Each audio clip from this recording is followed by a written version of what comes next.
Bonjour ma famille, bonjour ma communauté. Quel plaisir de vous avoir toujours nombreux autour de notre repas christocentrique, une dévotion quotidienne de notre vraie identité avec Christ. Christ Concy-Aglé est mon nom. C'est toujours un plaisir de vous servir ce repas. Allons-y directement à la prière. Éternel, 3 fois saint, nous te disons merci. Papa, nous te disons merci. Nous t'appelons Abba Père aujourd'hui grâce à ce que tu as fait sur la croix pour nous. Papa, nous te disons merci. Merci pour cet amour démontré. Papa, aujourd'hui, nous avons la vie éternelle. Papa, tu as dit dans ta parole, ton désir, c'est que tout le monde soit sauvé et qu'il parvienne à la connaissance de ta vérité. Papa, manifeste-toi puissamment à travers cette parole. Tu as dit dans l'entrée de ta parole dans la lumière. Papa, vérifie notre esprit au nom précieux de Jésus. Que les yeux de nos entendements soient éclairés afin de pouvoir vraiment découvrir et avoir et recevoir ce message au nom précieux de Jésus. Père, nous te disons merci. Nous glorifions ton nom, nous sanctifions ton nom. Papa, à la fin de ce message, qu'une transformation radicale, positive, soit donnée pour tout un chacun de nous, au nom précieux de Jésus. Père, nous te disons merci. Nous glorifions ton nom, nous sanctifions ton nom. Au nom précieux de Jésus, nous avons prié, nous avons reçu. Amen. Quel plaisir de vous avoir toujours nombreux autour de notre repas christocentrique. Et comme vous savez bien le faire, je vais vous demander une seule chose. Partagez le message autour de vous et faites connaître nos pages. Et aimez les pages, abonnez-vous et ne ratez aucun numéro de tout ce que nous sommes en train de faire. C'est tout un message, un bloc de messages que nous vous donnons. Et depuis janvier jusqu'à décembre. Donc, si vous suivez ça d'une manière holistique, vous comprendrez beaucoup de choses. Et pour quelqu'un qui me suit et qui est pasteur, si vous nous suivez, vous pouvez enseigner ceci. Et si vous voulez bien enseigner ceci dans votre église, vous pouvez faire même plus de 3 ans d'enseignement avec cela. Alléluia, plus de 3 ans et demi. C'est très important. Et nous vous souhaitons une très bonne chose et bon courage pour ceux qui sont en train de le faire. Que Dieu vous bénisse, que la main de Dieu soit sur vous. Allons-y directement à la parole. Hier, nous avons commencé, qu'en est-il de 1 Jean 1, verset 9. Nous avons dit que le pardon des péchés dans les épîtres, nous avons vu que le pardon des péchés a été fait une seule fois par une seule personne, c'est la personne du Seigneur Jésus-Christ. La Bible nous a montré que Jésus s'est fait péché pour nous. Lui qui n'a pas connu de péché, Dieu l'a fait péché pour nous. Donc, Jésus est notre péché. Voilà pourquoi nous ne confessons plus nos péchés, nous confessons Christ. Alléluia. Dans 2 Corinthiens 5, verset 21, surtout 21. Alors, c'est très précis là-bas. Donc, aujourd'hui, les épîtres nous montrent dans l'ensemble des épîtres, si vous les lisez, vous voyez que c'est la même chose, c'est le même message. Mais il semble, avec 1 Jean 1, verset 9, que le message vient contredire. Ce seul verset vient contredire un peu tout ce que l'épître a dit. Mais hier, nous avons pris en détail et nous avons vu l'écrit de Jean lui-même sur la confession des péchés. Et Jean a été en accord avec les épîtres, tout comme les autres. Mais seul ce verset nous montre un peu le contraire. Et nous avons vu que ce verset, c'est juste une interprétation de Psaume 32, verset 1, 2, 3. Alléluia. Donc aujourd'hui, nous allons aller à la partie B et comprendre réellement le message et ce verset et voir qu'est-ce qui s'est passé avec ce verset qui semble contredire tout cela. Nous continuons à partir d'hier. Rappelez-vous que Jean a 2 publics en tête lorsqu'il a écrit cette épître. Alléluia. Nous avons identifié que nous sommes du public qui a la vie éternelle et la communion avec le Père. Alléluia. Nous sommes de ce public-là. C'est très important de savoir que Jean, en écrivant cette épître-là, avait 2 publics en tête. Donc, il parlait aux non-croyants, il parlait aussi aux croyants. Et nous sommes des croyants, nous avons la vie éternelle par Christ. 1 Jean 1, verset 6. Alors, nous allons voir le prétexte de 1 Jean 1, verset 9. Donc, le prétexte, c'est les textes qui viennent avant le texte lui-même. Si nous disons que nous sommes en communion avec lui et que nous marchons dans les ténèbres, nous mentons et ne pratiquons pas la vérité. Observez très attentivement qu'il a eu un changement de ton. Le public a effectivement changé. Comment? Le verset 6, si nous disons. Le verset 7, si nous marchons. Le verset 8, si nous marchons. Le verset 9, si nous confessons. Voyez, à qui Jean faisait-il référence en disant nous? Notez d'abord qu'il n'était pas précis quand il écrivait aux croyants, il était très précis. Nous avons vu cela dans 1 Jean 1, verset 4. Je vous écris, Là, c'est aux croyants. C'était précis. 1 Jean 2, verset 1. Je vous écris les enfants. Vous voyez, ça c'est très précis. 1 Jean 2, verset 7. J'écris. Vous voyez. Donc, 1 Jean 2, verset 14 et 12 et 14. Vous écris, père, jeune, gens et petits enfants. Vous voyez, ça c'était précis. Mais le verset, maintenant, alors, qui est le nous qu'il a écrit ou bien qu'il a mentionné dans le verset 6, verset 7 et verset 8. Le verset 6, verset 7 et verset 8 nous donne une piste. Alléluia. Il était encore dans les ténèbres. Il était encore dans le péché. Ils n'ont aucune communion avec le Père, le Fils et les autres croyants. Vous voyez? Donc, par conséquent, il leur a dit au verset 7, pourquoi un homme est en communion avec le Père, le Fils et d'autres croyants, et pourquoi un homme est purifié de ses péchés par le sang de Jésus. Alléluia. Donc, comment est-ce qu'un homme est purifié? Par le sang de Jésus. Donc, ce n'est pas par la confession de péché. Verset 9. Jean leur raconta maintenant comment, c'est-à-dire comment un homme est en communion avec le Père, le Fils et les autres croyants, et comment un homme est purifié de ses péchés. 1 Jean 1, verset 9 maintenant. Si nous confessons nos péchés, il est fidèle et juste pour nous les pardonner et pour nous purifier de toute iniquité. Voici le verset qui semble contredire tout ce que et même Jean a dit et les autres ont dit dans les épîtres. Maintenant, Jean enseignait-il la confession des péchés à Dieu? Ça, c'est une question à se poser. Définitivement, nous pouvons dire non, un grand non. Il n'enseignait pas la confession des péchés, puisque lui-même, il a écrit que la purification de nos péchés a été faite par qui? Par le sang de Jésus. Et c'est une seule fois. Donc, il ne peut plus revenir, dire de confesser. Ça contredirait tout ce qu'il a dit. Alors, à la lumière de tout ce qui a été expliqué jusqu'ici, depuis hier jusqu'à aujourd'hui, bien sûr, sur la confession, Jésus était l'accent. Et quand il parlait des péchés, il mettait l'accent sur le sang de Jésus. Réarrangeons donc le texte et reponctuons-le également pour nous permettre de comprendre de quoi parlait vraiment Jean. Donc, nous devons savoir aussi, nous allons revoir le texte. Nous devons savoir aussi que les manuscrits originaux, c'est-à-dire les manuscrits, la parole écrite dans les livres, dans la Bible première, n'a jamais été écrite en ponctuation. Il n'y a pas de ponctuation, il n'y avait pas de ponctuation, il n'y avait pas il n'y avait pas de chapitre et tout. Donc, c'est les traducteurs qui ont mis la ponctuation, c'est les traducteurs qui ont mis la ponctuation et ont mis des chapitres pour faciliter la lecture. Donc, ça veut dire que les traducteurs, là, une ponctuation peut changer le texte tout entier. Et c'est ce que nous avons remarqué après, que c'est la ponctuation qui a fait que ce verset semble contredire et ce que, comment on appelle, Jean lui-même a écrit et les autres épîtres. Alléluia. Donc, nous allons reponctuer cela. Ils ont été introduits par les traducteurs, donc, comme je viens de le dire, de ponctuation. Alors, expliquons donc, en remplaçant la virgule par être immédiatement après confessé et non après le péché, comme cela apparaît dans la version King James des livres de la Bible. Alors là, nous allons maintenant changer la place de la virgule. On ne va rien changer dans le texte, c'est seulement la place de la virgule.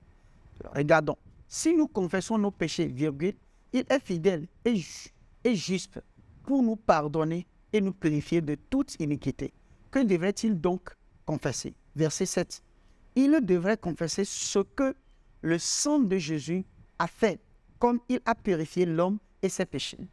Donc, ce n'est pas le péché qui doit confesser, c'est ce que Jésus a fait, ce que le sang de Jésus a fait. En deuxième position, il devait confesser Jésus comme propitiatoire, comme propitiation pour les péchés. 1 Jean 2, verset 2. Alléluia. Par conséquent, quiconque n'est pas d'accord avec le fait ci-dessus de ce que le sang de Jésus a fait, pardon, purification et propitiation pour les péchés est celui auquel s'adressent les versets 6 et verset 8. Autrement dit, ce verset 6 et verset 8 s'adresse aux non-croyants, à ceux qui n'ont pas cru à ce que Christ a fait. C'est eux qui vont toujours continuer à confesser leur péché. Mais si toi, le jour où toi tu as cru à ce que Christ a fait, tu ne confesses plus tes péchés, mais tu confesses plutôt ce que Christ a fait.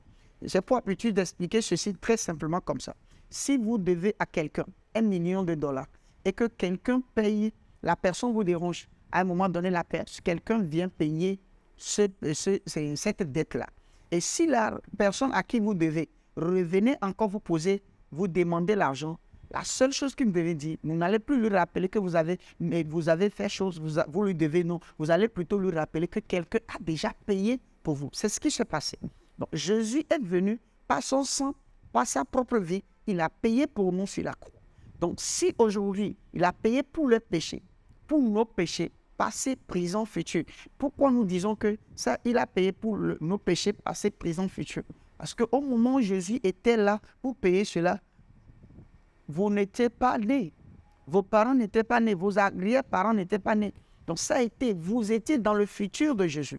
Donc le sang versé sur la croix, à ce moment-là, a payé pour vous avant même que vous ne veniez au monde. Et a payé pour vos enfants qui viendront. A payé pour vos petits-enfants qui viendront si Jésus tarde à venir chercher son église. Alléluia. Donc ce que nous devons comprendre, c'est que ce péché qui nous traîne depuis la nuit des temps a été payé. Donc aujourd'hui, il n'est plus important pour nous qui croyons à cela de confesser nos péchés, plutôt de confesser celui qui a payé pour nos péchés, qui est la personne du Seigneur Jésus-Christ. Il était encore dans les ténèbres. Donc ceux qui ne confessent pas, sont toujours dans les ténèbres. Donc, naturellement, doivent confesser leur péché. Il était encore dans le péché. Ces personnes étaient encore dans le péché. Ils n'ont aucune communion avec le Père, le Fils et les autres croyants. Alléluia.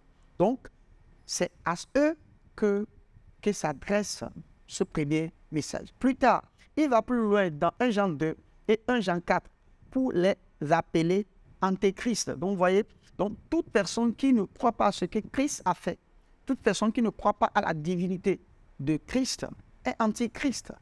Vous voyez, 1 Jean 2, verset 18. Petits enfants, c'est la dernière heure. Et comme vous avez appris qu'un antéchrist vient, il y a maintenant plusieurs antéchrists.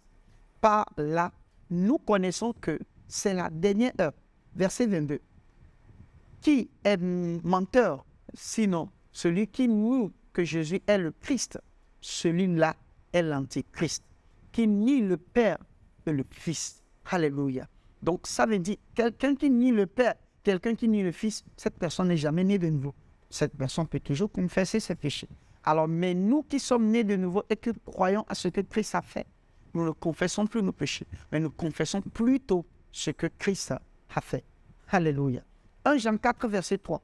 Et tout esprit qui ne confesse pas Jésus n'est pas de Dieu. Alléluia. C'est celui de l'antéchrist. Donc, vous avez appris la venue et qui maintenant est déjà dans le monde. Ils ont renié la déité, c'est-à-dire la déité ou la divinité et l'humanité de Jésus. Donc, quelqu'un qui renie la divinité et l'humanité de Jésus, cette personne est appelée antichrist. Et quand on parle d'antichrist, ce n'est pas ce que les gens interprètent aujourd'hui. L'antichrist a commencé le jour du Christ. Le jour du Christ, il y a plus de 2000 ans, l'antichrist a commencé.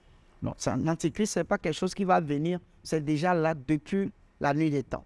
Ils ne croient pas que le sang de Jésus est la propitiation pour les péchés.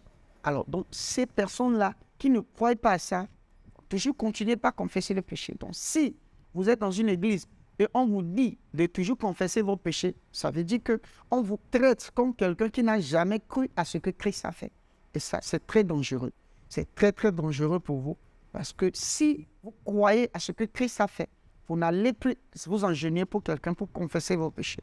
Alléluia. Vous confesserez plutôt ce que Christ a fait. 1 Jean 5, verset 5. Qui est celui qui a triomphé du monde? Sinon, celui qui croit que Jésus est le Fils de Dieu. Verset 6. C'est lui, Jésus-Christ, qui est venu avec de l'eau et du sang. Non avec de l'eau seulement, mais avec l'eau et avec le sang. Et c'est l'Esprit qui rend témoignage parce que l'Esprit est la vérité. Alléluia. De toute évidence, l'Église à laquelle il écrivait avait des gens parmi eux qui croyaient mais enseignaient autrement et en tant que tels, eux induisent les gens en erreur. Vous voyez, l'Église auquel Jean écrivait ces lettres-là, ce sont des églises qui entre-temps, avaient des croyants, mais il y avait des enseignements qui contredisaient ce à quoi ils croyaient. C'est pourquoi Jean avait écrit cela. Dans la lettre, il s'adressait à deux publics. Alléluia. Donc, il utilisait la comparaison. Jean leur a écrit, c'est-à-dire aux croyants, pour dissiper la confusion. Alléluia. Donc, pour faire disparaître la confusion, expliquant comment un homme qui est sauvé à la vie éternelle et est en communion avec le Père, le Fils et les autres croyants par la foi et la foi seule dans le sang de Jésus. Alléluia. Donc, nous avons compris dans l'ensemble que ce verset ne s'adressait pas aux croyants et même le verset a été mal ponctué. Et quand vous changez la ponctuation, vous voyez que ce verset est en accord avec quoi? Avec les autres épîtres. Donc, le croyant aujourd'hui ne confesse pas ses péchés. Le croyant confesse ce que Christ a fait.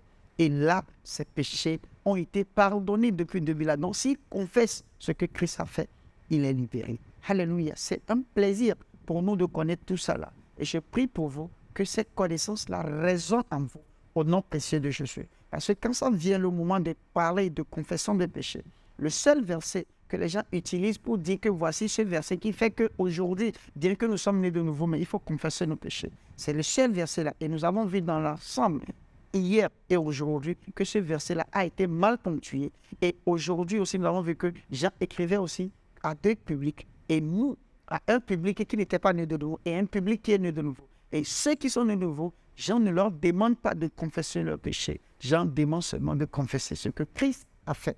Que Dieu vous bénisse, que la main de Dieu soit sur vous. Et ces connaissances-là, aujourd'hui, vous permettront vraiment de ne plus vous laisser faire, ne plus vous laisser vous emballer par des gens qui vous diront, qui vont vous amener toujours à confesser vos péchés. Et une seule chose que papa a toujours dit, c'est que la confession du péché vous apporte à la conscience du péché. Alors quand chaque jour vous confessez le péché, ça vous amène à la conscience du péché. Et quand vous amène à la conscience du péché, vous allez avoir la culpabilité. Alors que l'un des premiers dons que nous avons en Christ, c'est la loi, c'est le don de non-condamnation. Alléluia. Donc si vous avez la condamnation, vous ne pouvez pas prier à Dieu et recevoir les réponses. Voilà pourquoi vous allez voir les chrétiens qui sont dans les églises, mais qui souffrent énormément parce qu'ils pensent qu'ils ne sont pas qualifiés. Alors que Dieu sait que nous ne sommes pas dignes de nous qualifier nous-mêmes. Voilà pourquoi il nous a qualifiés en Christ Jésus. Alléluia. Confessez ceci avec moi. Je confesse que Jésus est mort pour moi. Et donc, je suis sauvé éternellement. La parole est vraie. Et je suis ce que la parole dit que je suis. Alléluia. Alors répète ceci encore une fois avec moi. Je suis sauvé éternellement. La parole est vraie. Et je suis ce que la parole dit que je suis. Au nom précieux de Jésus. Abba Père, nous te disons merci. Nous glorifions ton nom, nous sanctifions ton nom. Papa, tu as dit dans ta parole, dans Jean 8, verset 32, que vous connaîtrez la vérité et la vérité vous rendra libre. Papa, merci de nous avoir rendus libres par cette vérité. Merci, Papa, de nous montrer aujourd'hui par ce message que nous, en tant que croyants, nous ne confessons pas nos péchés, mais nous confessons ce que Christ a fait. Nous confessons le sang de Jésus. Père, merci. Papa, merci pour ta gloire. Merci, Papa. Que cette connaissance résonne en nous maintenant au nom précieux de Jésus. Papa, je déclare, je décrète. Quelqu'un qui est resté dans cette condamnation, quelqu'un qui est resté dans cette ignorance depuis longtemps. Papa, je libère cette personne au nom précieux de Jésus. Que cette personne soit libérée au nom précieux de Jésus. Père, nous te disons merci. Nous glorifions ton nom, nous sanctifions ton nom. Nous magnifions ton nom, Papa. Nous magnifions ton nom. Indépendamment de ce que nous pensons, indépendamment de ce que nous ressentons, nous disons merci pour tout ce que tu ne cesses de faire. Merci parce que tu l'as fait pour la gloire de ton Seigneur. Au nom précieux de Jésus, nous avons prié, nous avons reçu. Amen Amen. Amen. Quel plaisir de vous servir. Merci de m'avoir donné l'opportunité de vous avoir servi ce repas ce matin. Vraiment, pour tous ceux qui ont des questions ou des apports, des témoignages à nous donner, c'est un numéro qui s'affiche et un mail qui s'affiche. Vous pouvez nous envoyer vos messages et nous serons vraiment très ravis de vous répondre. Nous avons même une communauté. Vous pouvez rejoindre la communauté avec nous et ensemble, nous allons grandir et impacter le monde par l'évangile, le vrai évangile de Christ. Tout en espérant vous voir demain à la même heure sur la même plateforme. N'oubliez pas, je suis Christ Kossi Anglais, votre serviteur. Je vous dis, le royaume des cieux est en puissance. Amen. Que Dieu vous bénisse, que la main de Dieu soit sur vous. Passez une très bonne journée. Je vous aime. Hello, I hope you have been blessed by that wonderful message. The Bible says, man shall not live by bread alone, but by every word of God. For you to grow spiritually, you need to hear, study, and meditate on the word. You need to not only hear, but to also read and see. And that is why you need the Christocentric meal. To order this life-changing book and other titles, DVDs, and CDs by Dr. Abel Damina, call the number or email the address on the screen. This is a book that reveals to you who you are in Christ, what you have in Christ, and what Christ can do through you. This book interprets and breaks down the word into daily meals, making it easier for you to understand and study, build up and strengthen your inner man, all the while growing your relationship with God and your confidence as a believer.